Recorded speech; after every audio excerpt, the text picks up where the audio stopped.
Hello viewers, 4DIYers here with another video for everyone. In this video here I'll be showing you how to replace the HVAC mode selector actuator on a 2011 Honda Pilot. This is a second generation model. I did release a video a while back on lubricating the mechanism in order to keep it going. Unfortunately now it's getting to the point where it has finally failed. A link to the replacement part will be included in the video description. First is using a nylon trim tool to remove the top plastic panel. Try to work the tool in along around the edge, gently prying it up. There will be various plastic clips in behind this. Once it's disconnected, you'll have to maneuver the vent duct out of the hole. Once off, here you can see in behind the panel. The white tabs are the clips. Now is removing that rubber tray just above the glove box. This simply sits into place. Just pull straight up and then remove. Now using a Phillips screwdriver, remove the 5 Phillips screws. There will be 3 along the top where that trim panel was removed, and then another 2 on the bottom behind that rubber tray.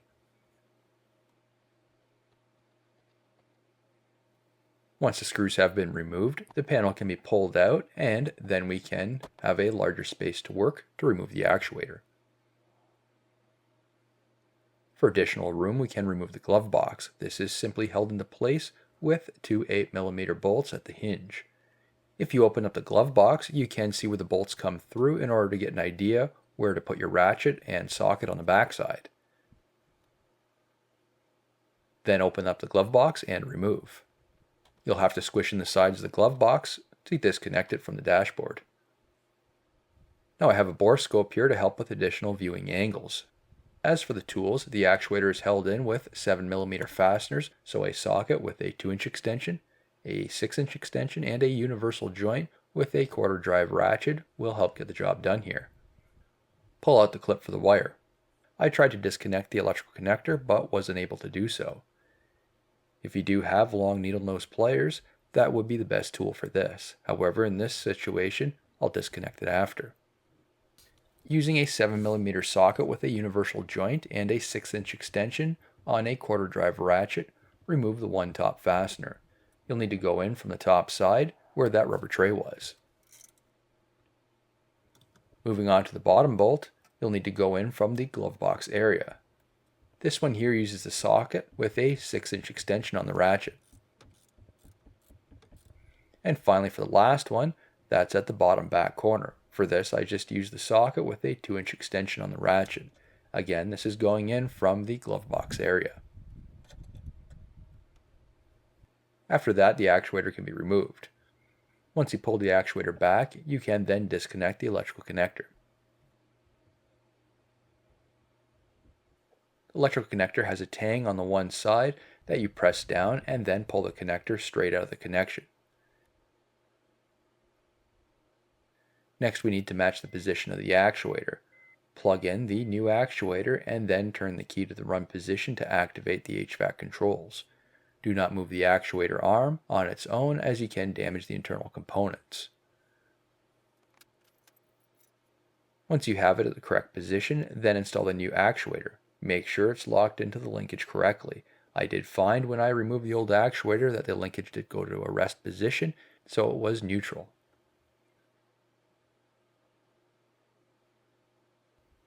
I found it was easiest to start with the closest bottom fastener first. Thread that in, but don't tighten it just yet. Looking at the footage here, the one lever isn't in the correct position, so the actuator needs to be popped back out and repositioned again. Then finish up with the last 2 fasteners. I tried to use a screwdriver on the top one to get it started, but it doesn't work very well. Finally, clip that wire back into place.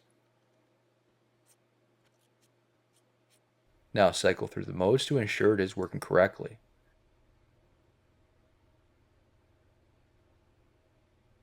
Reinstall the glove box and tighten those 8mm fasteners.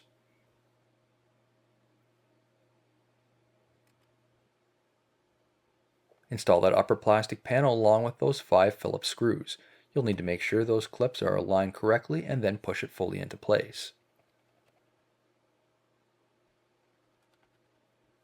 Install the outer trim piece. Again, line up those clips and then snap it back into place. The last step is putting in that rubber tray. This has tabs around the outer edge, and you may need to open up the glove box in order to help align those tabs. This concludes the rest of my video. New videos released every week on my channel. Be sure to hit that thumbs up button. This is a huge help to me. And leave a comment below if you found this tutorial helpful. If you're not a subscriber, be sure to also hit that subscribe button. Thank you for watching.